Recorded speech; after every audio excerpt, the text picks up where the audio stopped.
threat scenario.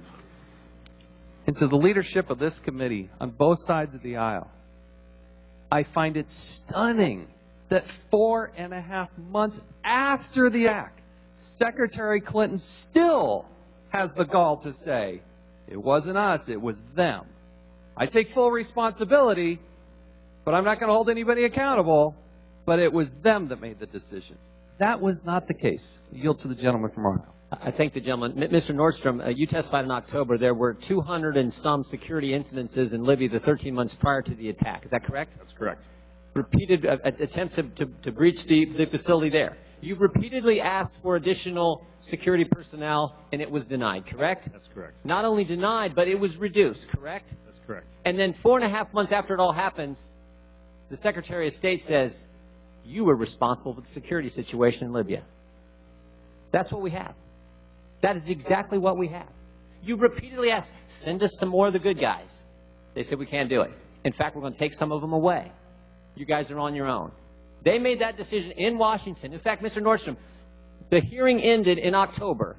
The only hearing we had last fall before an election hearing ended with you referring to the folks in Washington, your superiors, who wouldn't give you what you needed, you referring to them as the Taliban. Is that correct? Yes. Remember that? Can you remember that statement you made? Yeah, I've had a lot of questions about that metaphor. Understand. But for them to say now you're responsible for the security situation flies in the face of fact. I yield back to the gentleman. I thank the gentleman. Mr. Chairman, one of the things I see in the Accountability Review Board, page 37, that I just find, first of all, I want to highlight, quote, Embassy Tripoli staff showed absolute dedication and teamwork in mobilizing to respond to the crisis with the DCM, and then it goes on there, naming you specifically for your heroism and for your work. That's what I saw. I could see it in your eyes, and I could see it in the others. God bless you for the great work that you did. But the next paragraph, Mr. Chairman, I have a real problem with. It says in the third sentence, the board found no evidence of any undue delays or decision-making or denial of support from Washington or from the military combatant commanders. And as we've heard here today, that is not true. The next sentence is the most troubling. Quite the contrary, the safe evacuation of all U.S. government personnel from Benghazi 12 hours after the initial attack. That's not true.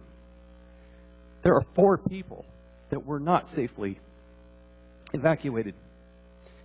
And at the very beginning of the ARP, it says, quote, those who cannot remember the past are condemned to repeat it. I think that's true. We always have to remember them. And we can't allow this ARB to say that everybody was safely evacuated, because they weren't. But there was an awful lot of heroism. I thank the gentleman. That's so true. We now go to the